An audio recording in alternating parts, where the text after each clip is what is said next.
A very good morning to you, and thanks for joining us on Smooth Breakfast. We're in to the segment where we'll talk about the detailed analysis, actually, on the newspaper stories this morning. Let's talk about freshly pressed 981, and that's the hashtag on our Twitter handle at Smooth981FM Lagos. If you want to send us a message, send it to WhatsApp 0809 444 981.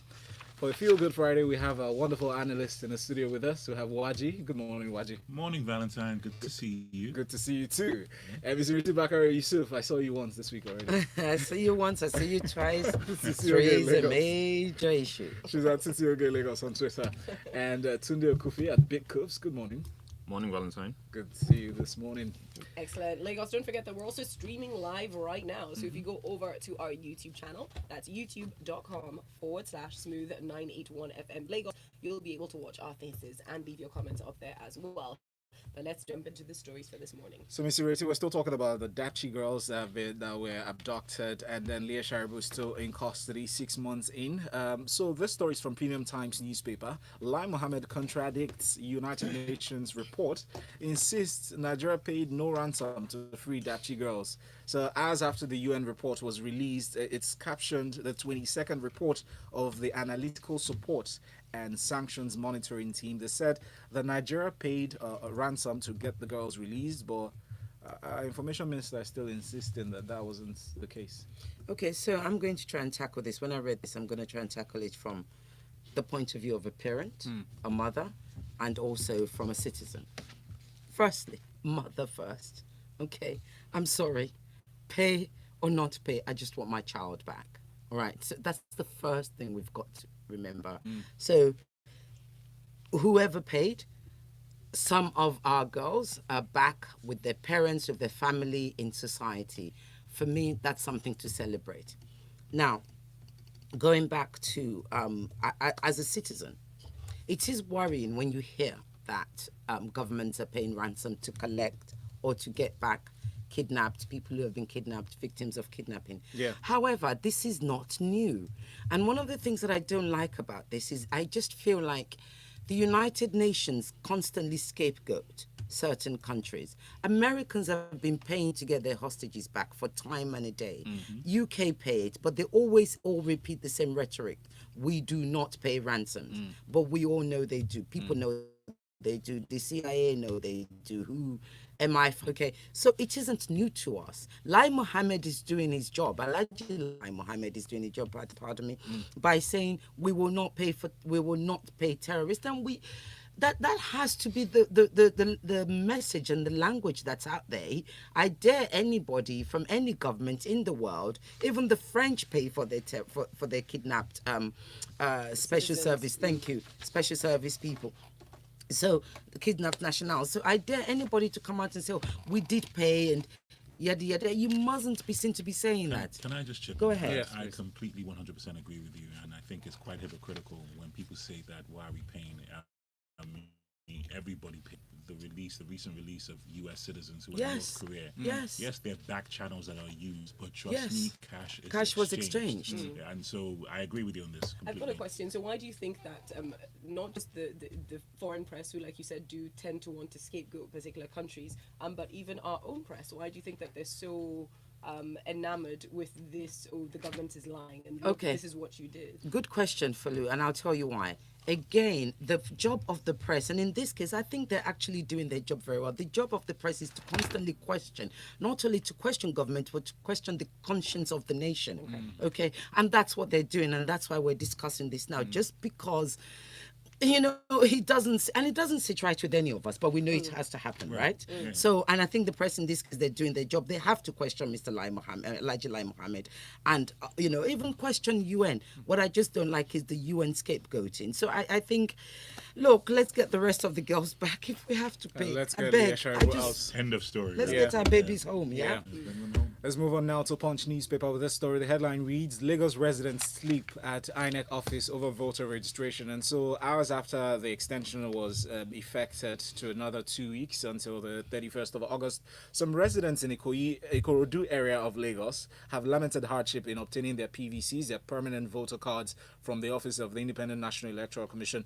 Some are saying that they had to sleep overnight there. Some even were reported to have brought mosquito nets to the venues, and people are crying that the government should really look into decentralizing registration centers, calling on INEC to make this possible. If you look at this situation, Waji, it's so clear that lots of Lagos residents, even some of us are probably around these climes, do not necessarily precise locations where these registration centers are situated. Val, when I first read this, of course, I was very upset that people have to go through these aspects of long lines and in some cases sleeping at registration centers. But for me, it brings up a larger conversation about the actual youth of our democracy and the price of democracy. Unfortunately, these are some of the things that you will have to go through as we continue to build these strong institutions, especially with regard to INEC, that allow for registration centers to be available, and like you said, registration centers to be publicized in a way that individuals know exactly where to go register and pick up their PVCs. It's unfortunate that this is happening. I do like the response of INEC. I thought it was very mature. I thought it was very, very reasonable and also very considerate and compassionate, where they said, look, that we appreciate what you're saying, and we're working very hard to make sure that we have more centers. I mean, Lagos is a highly populated state, and you're going to have those challenges. You're going to have a lot of people trying to vote and everything else. And to be fair to them, especially the way they responded, which actually impressed me, they weren't defensive, and they said, look, we're working on it. They apologized first, which for me always takes care of the situation. Exactly. Yes. That when you handle things in that particular manner, when you get in front of something, it also makes it believe and say, look, we understand that these things are challenging. We're doing everything they can. The second thing that they said in the article, which actually very impressed me, was people were accusing them to say that, coming forward to say that, people in these centers are collecting bribes. Bribes of 500 or 1,000 naira. I love the INEC's response. INEC said that, look, if you have these situations, could you please bring it to our attention and let's look into it. But it said, furthermore, if people are going to ask you for bribes, stand on your rights and do not give them bribes. Exactly. And that for me was just absolutely amazing. And it's something that we need to listen to. It's one thing to point fingers, but in INEC uniform, that man, I'm not going to give you any bribe. And provide evidence. And provide evidence. And also earlier this week, we had told you can go to the INEC website. There are hotlines out there for you to call. We even read out the numbers. But Tunde, you wanted to chip in. Yeah, real life. Reality check. Yeah, so a lot of people are unregistered or are yet to register and want to register, which is why we have a situation where people sleep overnight, right? And people are getting there as early as 3 a.m. To put the process is so cumbersome to put your name on a list so that you can get attended to. On any given day, depending on your center, they may have as many as 400, 500 people on the list. Right. Now, if you arrive on any day hoping to get your name on the list, you are wrong. Your name will never be on the list because people have all sorts of backdoor channels. Also, maybe by the time you spent a week trying to get on the list, it's not the same everywhere, but this is, personal experience. So what happens is, to get your name on the list, these backdoor channels, ultimately you need to pay. It is so painful. Yes. Right? You're having to engage in corruption and corrupt practices to participate in an election that's supposed to deal with it. It's systemic. Yes. Right. This speaks to a larger conversation about our own individual Exactly. responsibility. That's what I was going to where, say. Who's responsible for that? And then to get in on the day after your name is on the list, you then, when with the credits, you then have to pay again. No. I'm not saying you don't have You to. have to, I mean, but you don't have you're to. I'm saying ordered to. if you're That's the point. So my point and you is, see it happening, people getting in. So let's all do our part. Kudos to, I'm not necessarily a big fan, but kudos to INEC for handling this. I thought it was a very mature way to handle the story, and I think they took care of it very well. Very quickly, sorry. I do think it's our responsibility. I'm so sorry. I think people leave it too late in this country to register for anything. That's why you feel the need to bribe. So the last they minute have been syndrome. running this campaign for too long, and you should have gotten up your backsides and gone to register. Right. No sympathy. Thank you, Mr. Ireti. Lagos, you can also go to our Facebook page. It's facebook.com/smooth981FM Lagos. A few weeks back, we posted about 20 pages of the location, so you can go check that out for yourself. And then this one, the Vanguard newspaper has this one next. Tunde, I'll come to you with this story. 189 billion naira INEC budget. Senators, representatives meeting end in deadlock over the costs of, the INEC will incur in overseeing the 2019 elections. Your thoughts? Okay. So this is the issue. The INEC has put forward a budget of 189 billion, and the president, the executive, presented a budget of 143. So when the committee sat to meet, the disparity threw up. This disparity is the issue that led to the stalemate, and they therefore need to reconcile positions and have invited the chairman of INEC, and they say we'll hear their the outcome of their meeting today. So we'll wait for that. For me, the bigger issue here is how the amounts that we spend on elections. I mean, whether it's 189 or 143 billion naira. We know the naira has lost a lot of value, but it's not small money by any measure, right? This is part of the reasons why it's impossible or it's hard for the international community to look at us and think of us as a poor nation. We're like that guy upside down, right? We know we need to conduct elections, but we can organize. Again, it's another systemic issue where there's more than one way to do something, but we've chosen one of the most expensive ways. The presidential system is very expensive. It's not where we started, it's where we are now. I mean, when we get to a point when we start to really think about, solutions that help the country? But anyway, it's where we are now. The presidential system is extremely expensive. The US spends mad amounts of money on its own elections as well, but it's the nature of the presidential system. Not every countries that are several times richer than us. But can I chip in? Obama changed that entire component with regards to costs for elections, even though he raised a good amount of money, because when he now went to social media, there was a lot of analysis done with regards to how much in the tens of millions of dollars was saved by literally going to the internet. So you cut back on paid ads on so we, to your point, there's so many ways we can do it. We're just choosing the most expensive way. So, but anyways, the money should be released. INEC needs to get its funding, so there'll be no stories of we couldn't afford enough personnel at polling units. Yeah, but I mean, quick question though. In a few seconds, one would have hoped that they would have, preempted this, large numbers of people flocking to polling units, or rather registration centers. Couldn't they have made it available on a website, for instance, remotely register themselves? The process could have been a lot smoother, and maybe large parts of it may be self-initiated, and then you come and complete and validate to verify what you've done. But then again, just to go back to what Mr. Ireti says, the continuous registration exercise is a continuous exercise. It doesn't end here. Waiting till the month or two before the election. Yes. This newspaper has this next story, Mr. Ireti. Practicing journalists in Nigeria have been tasked to adhere strictly to rules and ethics of the profession before, during, and after the 2019 general elections. Your thoughts? Well, my thoughts are it's interesting. It's interesting because we do have a journalist who did practice with ethics, found a source, didn't want to write fake news, did his investigation, collected the information from the right sources, and he's in jail. Yeah. So what are you saying? Please remind me of his name again. I forget his name, the Premium Times journalist right now. Samuel Ogundipe. So sometimes I don't know about the rest of you, but sometimes I get annoyed with these people when they feel they have to talk at us rather than act for us. It's very annoying. However, having said that, so Femi Adesina, anyway, Femi Adesina is telling Nigerian journalists, you can see how excited I am about the whole speech. Conduct yourself better, don't write fake news, and he calls fake news and what did he say? Fake news and hate speech are Siamese twins, apparently. He says, they demean, demonize, etc., etc. Fine, that's great.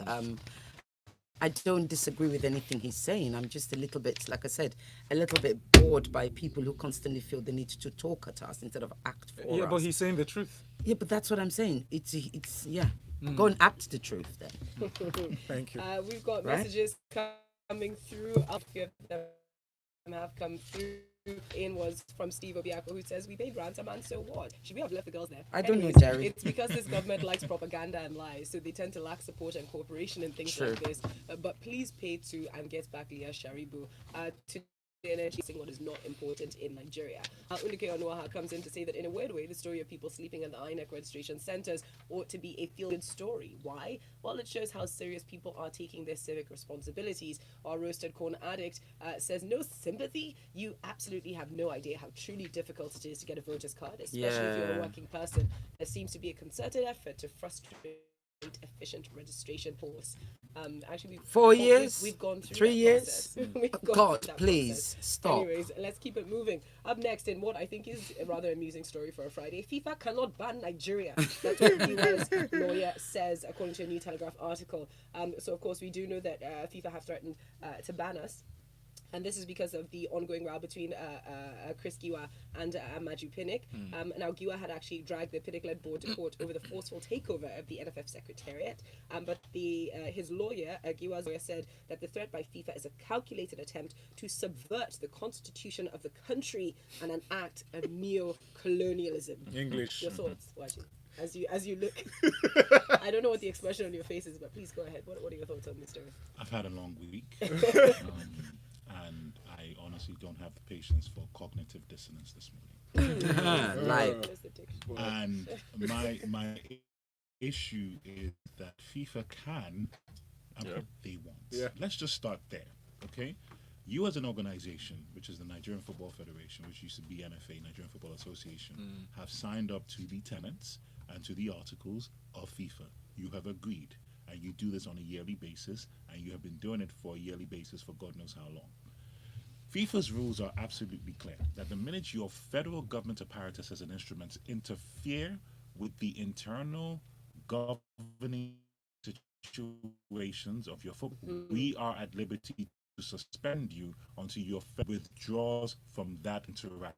Right. It is Basic contract actually, there's not an independent court. That is a court connected to the federal government to weigh in on a dispute regarding the election of officials who are going to head that particular organization. Then that is your federal apparatus and instrument getting involved, understanding that principle. Then I've had a long week. Okay, so I don't have anything further to say. Thank you very it. much. I think we'll just bit and talk. I come to you, Tunde, for this one. So there's an article that's come out that says 43% of Nigerians remain financially excluded, and the Lagos Business School is making a statement of this. Now, they do talk about how institutions really need to get to know their customers a little bit better. As approach fits all with consumers, and of course, getting broader community engagement is essential to driving financial inclusion in the country. What are your thoughts on that? Yeah. So sit down or analyze the entire populace, and highlight the fact that commercial banks up until now have focused heavily on perhaps the top 25 or 10%, depending on who you ask or which reports you read, of the population, whereas there's a huge proportion of the populace that don't have fit for purpose products. Now, because these individuals are bottom of the pyramid or the mass market, they're not as attractive, perhaps if you look at it on an individual basis, but collectively there's a lot of wealth. There's money at the bottom of the pyramid. It's the large base. It's larger than what's at the top. But going after that money requires you to do things that are commercial banks. Not all our commercial banks, or they're just beginning to get to terms with. So you need to look at it. Needs to be a more creative approach. A lot of the time when we talk about financial inclusion, the effort or the drive seems to just be purely on account opening. Thank you. And financial inclusion goes way beyond that. Access to commerce. Exactly. I was going to say that at the base of it is access to credit. Credit to drive commerce, drive business, and drive the economy. And very often, and when you're looking at the bottom of the pyramid, you then need to look for creative ways to help them unlock, the inherent wealth that they have. So one of the suggestions that the report says is, why look at livestock, for instance, as potential collateral, as opposed to had this discussion before. Exactly, as opposed to landed property and as that's toenails or something. So we need to look for more creative ways to allow people access to credit. That's what financial inclusion is, and that's what will start to drive the economy and fit for purpose further down the entire populace. Okay, thank you very much for that. Let's go back now to this story in from the Guardian newspaper. Waji, I'm coming back to you. The National Economic Council has resolved to centralize police operations. Now, that's quite big news. Now, they sat with representation from each of the geopolitics, also to have greater access to information to handle the situation, because they did talk about the problem of security coordination in the country. Now, the article does... All right, so frankly speaking, I agree that we need to decentralize our police. I think the country is too big and we are not coordinated enough from an intelligence and technology point of view to be able to handle the centralization of our police efforts. It just doesn't work. Once again, this is something that we inherited from the colonial masters with regards to how that system was operated and still operates in the UK, which is relatively smaller in size in terms of geographical location and population. So Nigeria now needs to adopt a more sensible approach to how you decentralize. Maybe the state situation might not work somewhat towards that. So maybe what we can do is go into regional policing. So therefore we can now begin to look in clusters of where particular areas are concentrated and assign the police to now handle those components from there on. So frankly speaking, I do agree that this now needs to happen. So, but Folu, as always, it just segues into another situation because of the protest that people went. Charlie Boy, who's got to be in his 60s now, going on there to lead protest, and I'm sure he's wearing his tight jeans and crop top, Because whatever that's else he the was only doing. way to do it That's the only way when to you're do out it, out peacefully. protesting. And then it goes into the Sam Lagunde situation, which is actually very unfortunate, you know, that this individual has to be detained because he did things in a proper manner, which is reporting the information. So I hope that he is freed soon. But frankly speaking, Nigerians should be allowed to protest. I don't think the police should. Be tear gassing people is never that serious. You can handle ways and make sure that you do proper coordination. But very quickly on the last point, going back to decentralizing police, if you actually want this to be effective policing, so the more you decentralize and make sure it becomes regional and more localized, then you have information that can easily filter through the system.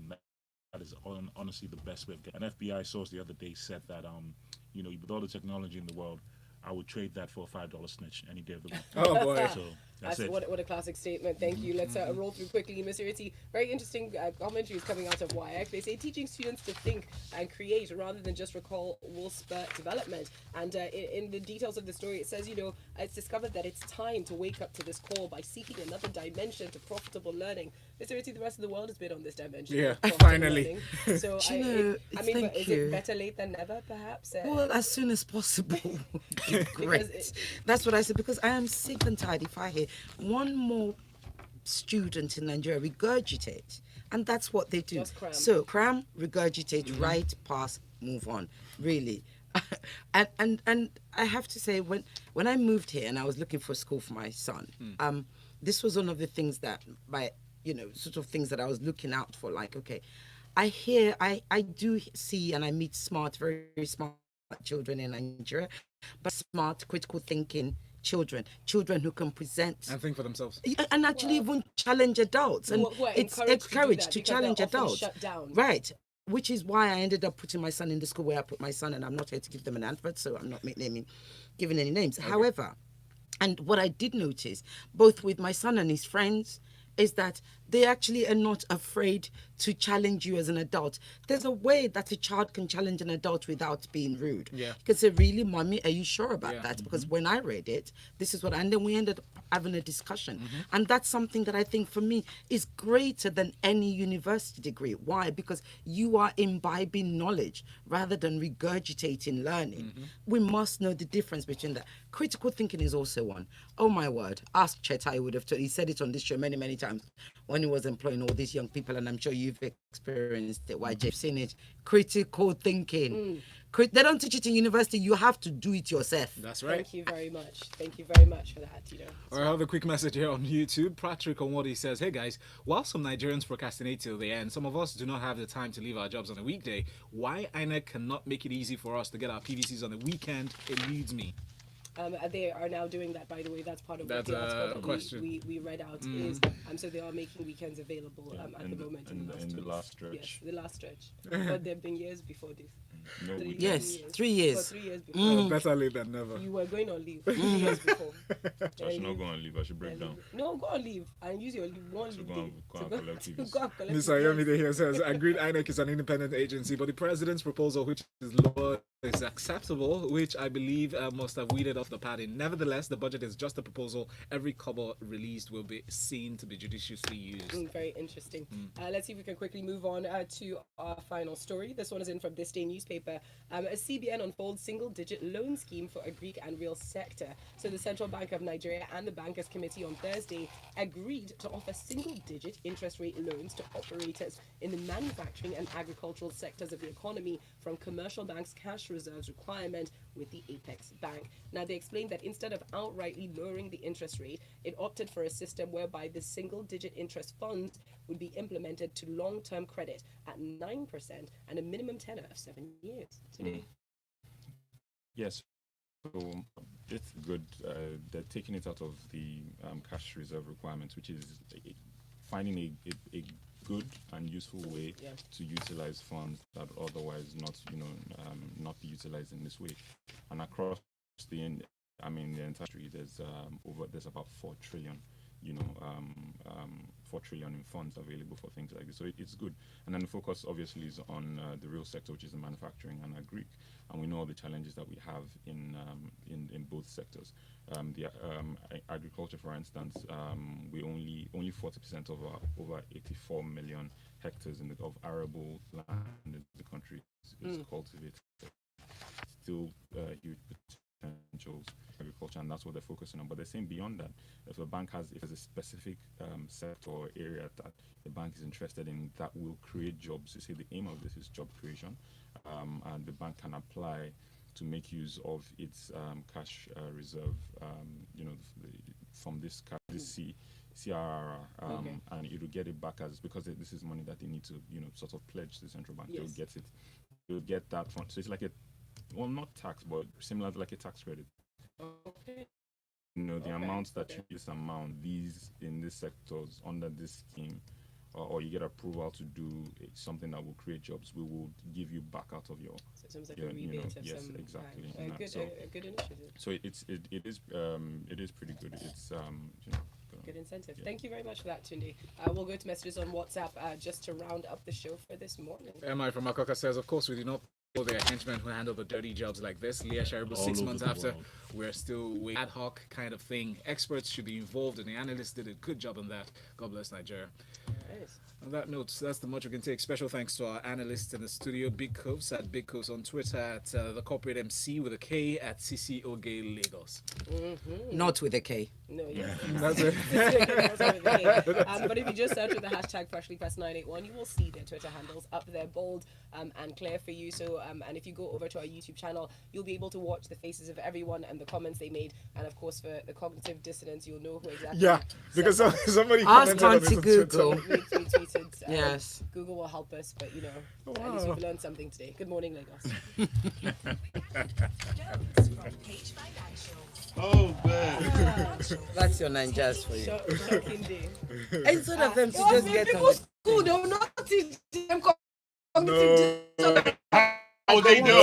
But I go up, don't you up, I just go. go on your cognitive dissonance? What is it? You don't even need what When is the it. person that used the English, let's ask the person that used the English To explain it. To explain Uncle Waj, It's quite. it's a common. I know it's a used, common- I it's know. a common But thing to in them, certain they don't cases. hear it. Yeah, Yes. you don't hear it on NTA, and you don't hear it on AIT News. either. Evidently, you should not catch a hold of that word. You know they catch hold of big words. Use it for another 2 weeks. But why do they all speak like that? Yeah. Even Like today, yeah. Lai Do you know Mohammed. what we saw I was yesterday? just like, what is